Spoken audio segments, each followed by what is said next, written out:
Hello, everybody, and welcome back to Emit One. I am Tyson Honker. Thank you for joining us on this special video. Myself and Amanda Michaud are going to be getting into our final Oscar predictions for the 95th Academy Awards coming Sunday, March 12th. It's right around the corner. Amanda, how are you feeling about this year's Oscars? A little underwhelmed. Really? Why is that? hmm I didn't think it was a really strong year for movies. Honestly, I was kind of bored. Okay, well, I Yeah. I I have a different take from you right away, but I'm interested to see how you see this race shaping up. And let's just get right into it. Let's get into the biggest award of the night. Let's talk about it first. Best Picture. Now, Everything Everywhere All at Once has been sweeping pretty much everything at this point. And so far, I do not see it being stopped come Oscar night. I see Everything Everywhere All at Once winning this award and a couple others as well. How about you? How do you see this Best Picture race shaping up? No, I mean, I have to say, I pretty much agree with you on this one. Yeah, I think it's been sweeping award season so far. It seems like it's kind of in the bag already. So, right. And if it was the biggest struggle the other films have is there's no like number two. There's no runner up right behind Everything Everywhere All at Once. It's really just Everything Everywhere and all the other movies. And usually it's between like last year it was like Power of the Dog and Coda. And the year before that, mhm. it was like La La Land and Moonlight. This year there's nothing like that. It's just Everything Everywhere and all the other nine Best Picture nominees. I don't think we have to spend too much time on this, really. It's pretty much a lock at this point. Your Best Picture winner for the 2022 movie season is going to be Everything Everywhere All at Once. Pretty remarkable for that film. So moving on, let's get into the writing aspect of the Academy Awards. Let's talk about original screenplay. I think the two that have a chance here are Everything Everywhere All at Once and The Banshees of Inisherin. Now, Banshees of Inisherin, written by Mark McDonough. Everything Everywhere is written by the Daniels. How do you see this race shaping up? I'm rooting for Banshees, actually. I think it was the Okay. tightest, funniest screenplay of the year. I really Yep. enjoyed it. It was in I think, obviously it wasn't in my top five in the video that we did together because I hadn't Right. seen it yet, but now I would say it's solidly up there in my top five. So Okay. definitely rooting for Banshees. Right. I was with you when award season started. I think Everything Everywhere All at Once is taking it. The Daniels are going to win for Best Original Screenplay. It is definitely a close race between the two, although I just don't see it as close as it used to be. I think that this film is so different and unique, especially with how they deal with all the different multiverses through in the traveling through this film that you got to give it to the Daniels when some of the actors don't even know how they were able to figure out this story. So, because of that and the love that this film is getting overall, I definitely think it's going to take this category. Although Banshee still has a shot, I just think it's not as great as it used to be. I have to Moving make on. a note too, Yeah, Tyson, real quick. go ahead. So to anyone watching, Tyson's guesses are way more educated than mine. He knows what's been going on, who's been winning everything. I'm kind of just going off my gut and off of my personal bias. So just make a note of that real quick. That is true. And I'm might very competitive. I can't just let you win. You can't just your there's a personal reason here. bias, yeah, your personal bias might come through when we get to best sound. I will say that. So anyway, like Amanda did say, maybe a little bit. I know a little bit more about who's won and what the chances are and what some precursors are than her, but still, I love her take on award season. So moving on to best adapted screenplay. This is where I believe Sarah Polley will get justice. I think Women Talking will win Best Adapted Screenplay over the second runner-up movie, I believe, which is All Quiet on the Western Front. Now, Sarah Polley got snubbed for Best Director in some people's minds, and Women Talking did make Best Picture. However, it's not as strong of a movie as All Quiet, but I think a lot of people here are going to recognize the screenplay of Sarah Polley, how genius it is. How do you see this race? I agree. Honestly, I'm cool with that. I think women talking should take it. I mean, it just won the WGA, which is a huge indicator, I think, for the Oscars. Same with my previous prediction of Everything Everywhere. That also won the WGA award as well. Which is why I feel pretty confident about Sarah Polley here, and I'm happy for her. So moving on to production design. This one's interesting to me. This one, I believe, is between Babylon and Elvis. How do you see this one going? I think Elvis. Elvis. Okay. I'm going to go the opposite of you. I'm Elvis, going to I go think it's Babylon. really. Hmm. I think Elvis has been a way more popular movie than Babylon. So I That think is that true. maybe gives it a bit of an edge. Yeah, no, you're right about that. For sure. Elvis is the better liked movie, I think, between these two. And it's gotten a lot of more love from the Academy. However, I think Babylon here has a better shot just because it has won some other awards. And I think creating old Hollywood, it just kind of gives it a little bit of an edge there, which is why I'm feeling pretty confident about it. But I could still see an Elvis winning this award happen. So I guess we'll find out soon. So with that being said, after that, we're going to move on to cinematography. For cinematography, we're going to look at the nominees here. I believe it's going to be All Quiet on the Western Front coming out on top. However, I think this one that has another chance is Elvis. Um, Elvis, I think, has been nipping at the heels of All Quiet here in this award more recently. However, I still see All Quiet getting its win, getting its due here. How about you? I think the thing with Elvis is that that's sort of Baz Luhrmann's signature style. So Mhm. if anything, if it wins, it might be because it's more unique Okay. and more of an individual. All Quiet, again, I have Right. not seen it, but what I've seen of it says that it has more of like a technically brilliant sort of cinematography feel Hmm. to it. So yeah, I could go either way. Honestly, Yeah, and I'm All split. Quiet. Yep, like you said, and All Quiet, it is a war movie, so it might have that edge just because of how it's shot. I think it's just a more beautiful film, and I think it will get its credit due here in cinematography. Moving on to best animated feature, one of my favorite categories of the Oscars for sure. And all these nominees are beautiful films. I love all of them. However, year it is known as the Guillermo del Toro Pinocchio Award. I don't see any other film standing a chance. How about you? I kind of wish Puss in Boots Yeah, stood up against it enough. I loved it, but I do agree that I think Pinocchio will take it. right. It is definitely I mean Puss in Boots, it's definitely a phenomenal film, but yeah, I think Pinocchio with stop motion animation and having Guillermo It del Toro screams Oscar, it honestly. does scream Oscar for sure, and it's Mhm. won every single award. So going with Pinocchio there, pretty easy win. Good lock of the night for sure. Here's a unsure category, and one of the most I am nervous but yet excited about: Best Supporting Actress.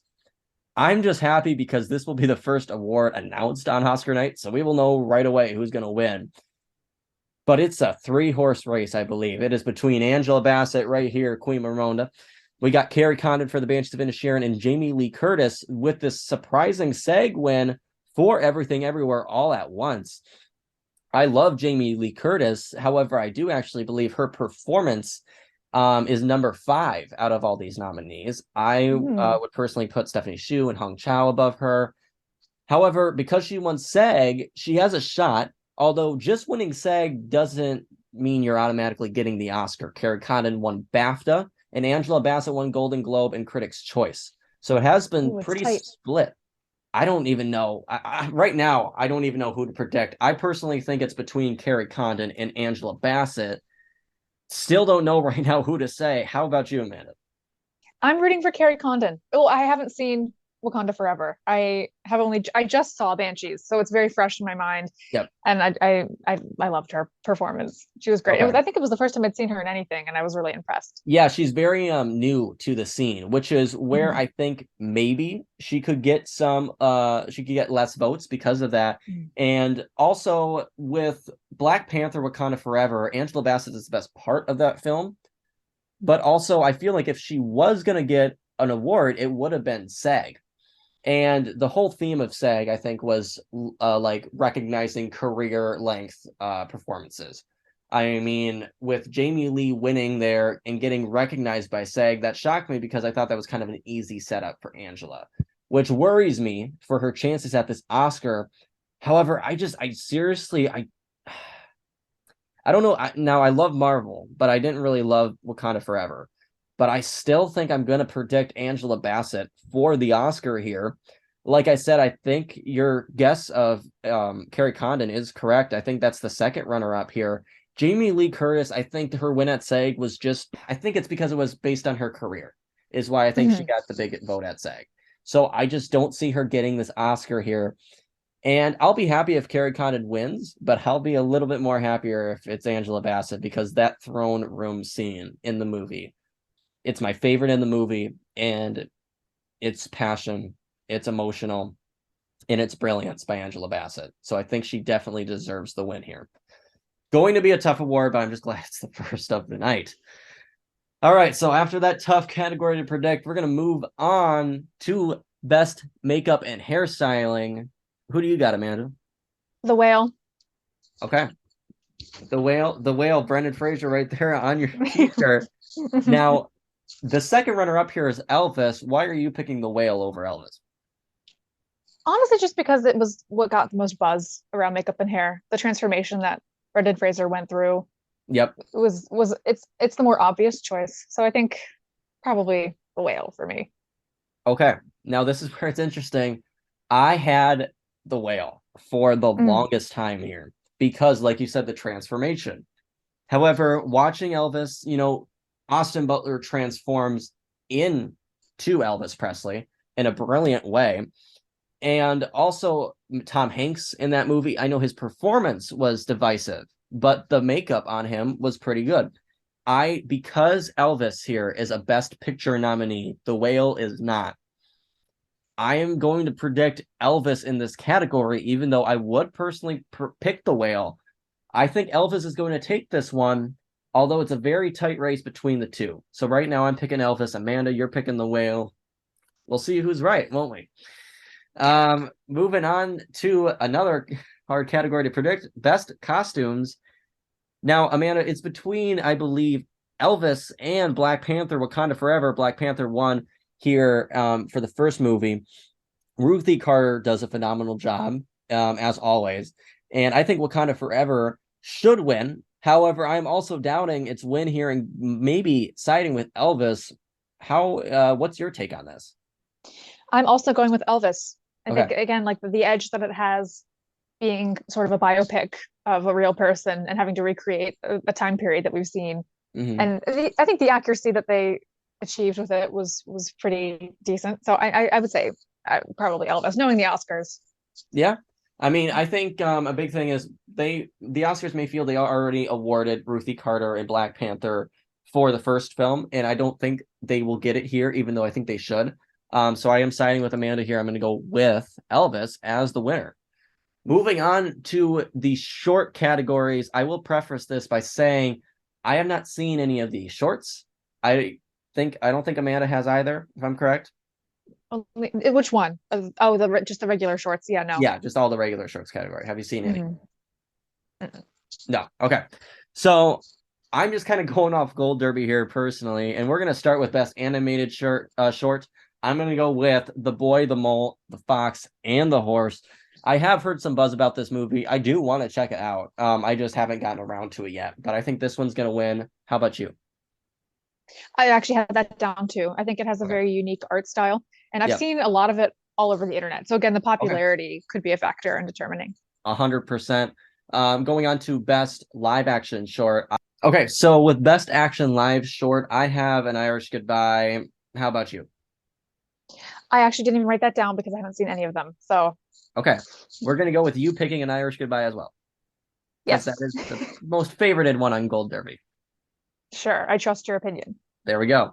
All right, documentary short. I'm going with The Elephant Whispers. I've actually heard a good amount of things from that film, so I think it's gonna win. How about you? I've seen that one. I liked it, and I think it'll also win. Perfect. That sounds great. A-okay. All right, moving on to documentary feature. I am going with Navalny, I believe is how you pronounce it. If I did mispronounced it, I'm sorry. I've heard some pretty good things about that one, so I'm going with it. How about you? Ditto. Ditto. All right. We'd like to hear it. Hmm. I Same, haven't seen same. them, so yeah, All yeah. right. Moving on to best international film. I think one of the biggest locks of the night. It's All Quiet on the Western Front. It's nominated for best picture. I mean, come on. Yeah, I agree. Yeah. I mean, it's kind of no brainer on that one is what we like to Yeah, say I haven't around seen here. it, so Right. it seems like yeah, Yeah. yeah. All right. Moving on to one of a big race to Oscar night, Best Supporting Actor. For me this year, it's known as the Ke Huy Quan Award. How about you, Amanda? What do you think?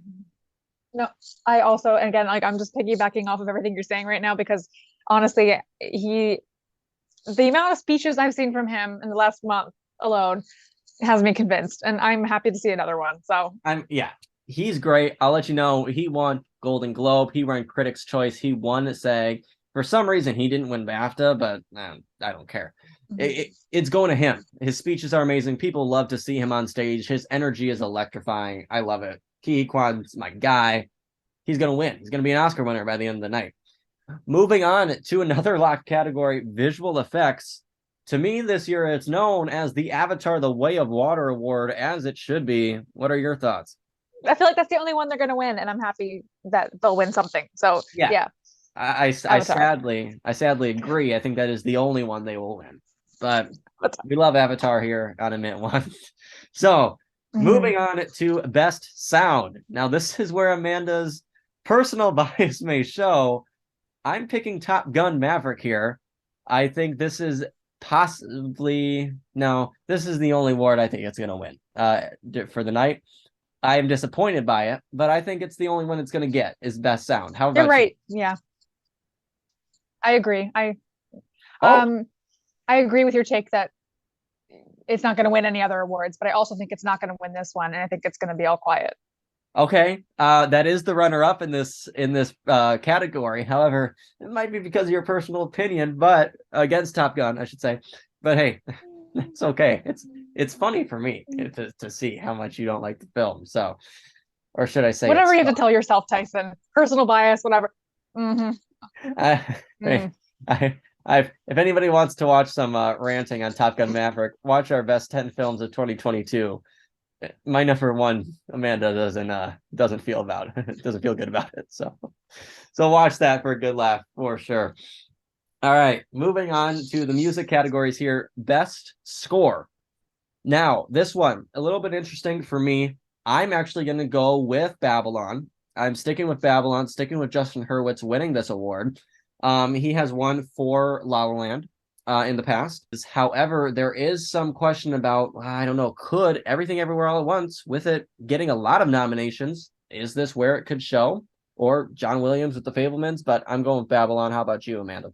You know what? I was actually really underwhelmed by this category this year. Usually, I actually have an opinion. This one, Mm-hmm. I kind of just said Banshees because it's the only one I can remember because I watched it recently. So, Yeah. Banshees for the win for me. Okay. All right, that's fair. Fair enough.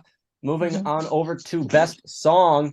This one, it's not to from RRR. I think is definitely taken the cake here. It's won a ton of awards for best song, and I think it's got the most momentum going in. People who love RRR, I think, are going to vote for this song here. However, my personal pick would be Rihanna's "Lift Me Up" from Black Panther: Wakanda Forever. I think that's the second place alternative. However, I don't see it going that way. What about you, Amanda? I haven't heard a single one of these songs, so I'm gonna say nothing. Okay. You're going with no, you're not even going to predict. None of them, not no. Okay. All right. All right, moving on over to film editing. Now, this one's very, very interesting to me. Usually, how this goes is film editing always correlates with best sound. So we do have Top Gun Maverick nominated here. However, I see that breaking this year, and I see them going with Everything Everywhere All at Once. The editing is a huge component to this film and making this film work. That I think the Academy is going to recognize that and vote for it here, as I do also think it deserves to win. Like I said, you can't have all these multiverses work without the film editing being just brilliant. So I'm going with Everything Everywhere. How about you, Amanda?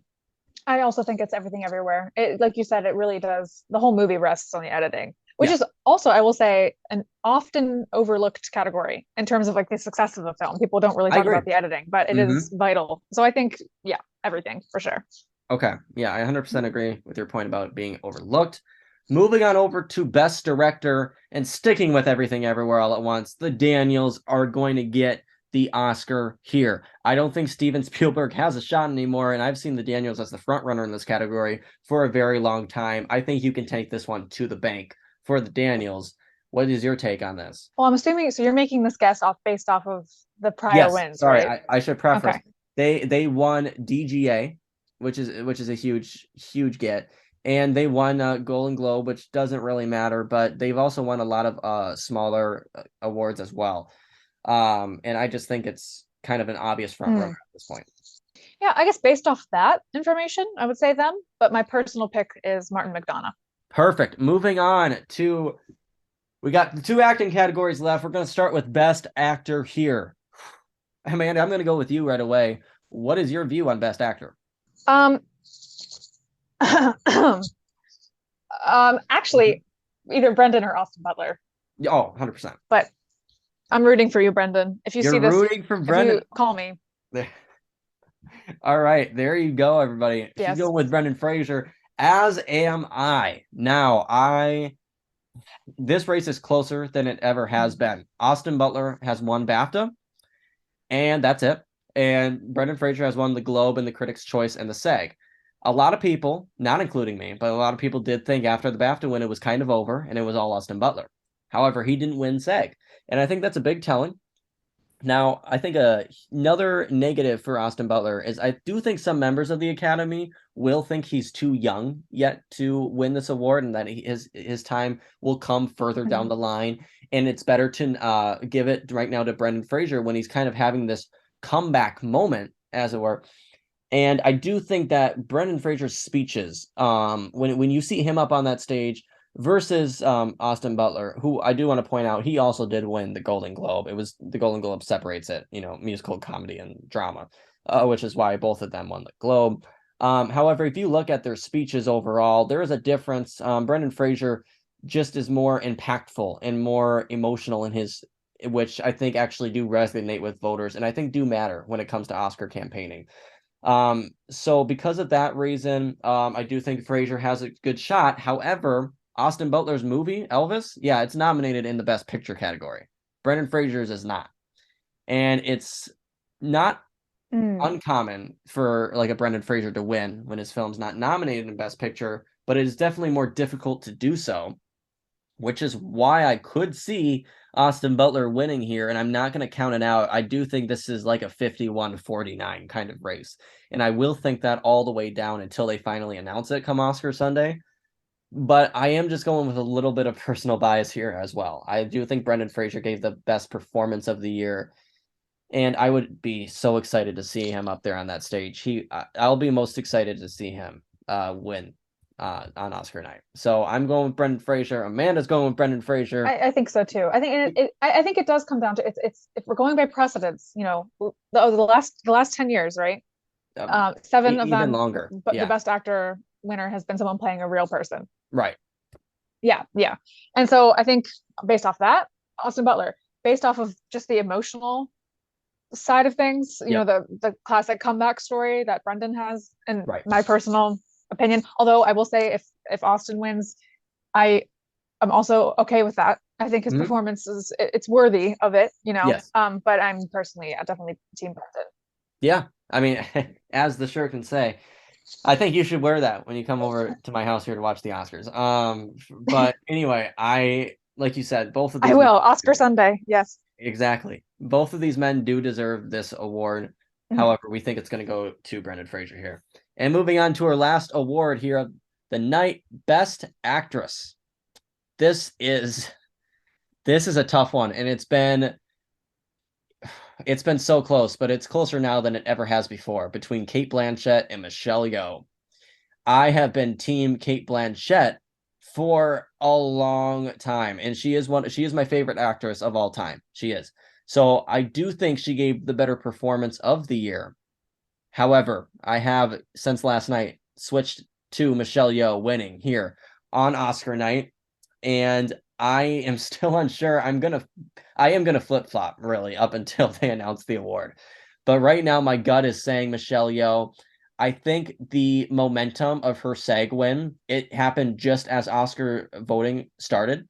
And I think that's a huge plus for Michelle Yeoh. And I think the narrative behind her win will propel her to winning on Oscar night. Not to say that Kate doesn't have a chance. She has won BAFTA, the Globe, and the Critics' Choice.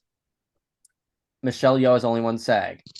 However, I just see the momentum going at the right time to Michelle Yeoh that I'm going to predict her. Amanda, what do you see this crazy race ending up to be like? I'm also sort of split. I put down Kate Blanchett just based on her performance. My preference. Mm-hmm. I think her guitar basically rested on her shoulders. Whereas Yes. like with everything, it was multiple amazing performances and crazy, fantastic concepts. So it was a lot more happening. So that Michelle Yeoh could have been a little bit not overshadowed, but just there was just more to consider. But yeah, Kate Blanchett kind of I don't know, yeah, she just sort of dominated that film. So I would say Kate Blanchett. Okay, that is fair. I like that we're split here 50-50 because that's how I feel about this race. It's 50-50.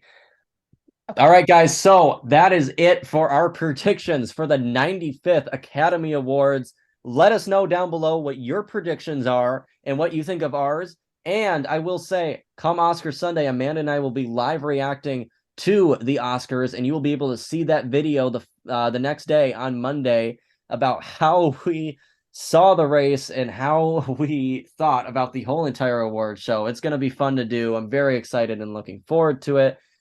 Amanda, thank you for coming on today. Where can people find you on social media? I actually don't remember right now. Did I change my username on Instagram? I will tell Tyson and he'll put it in the little There you go. box I'll thing put it in the underneath the box. I'll video, put the it in the box. caption, right? Yes. Yeah. Yep, hmm exactly. I will say you can find hmm me on Instagram at TysonH_, and you can follow the show Emit1 on Instagram and TikTok at emit1.em. We have a lot of exciting things coming here on the channel. Share this channel to anybody who loves entertainment news and content, movie reviews, movie trailers. We do it all here on Emit1, and Amanda pops up every now and then. So, everybody, with that being said, watch out for our Oscar live reaction video. It's going to be coming soon. And I'm excited that the Oscars are right around the corner. So until next time, everybody, I'm Tyson Honecker, and I'll catch you on the next one.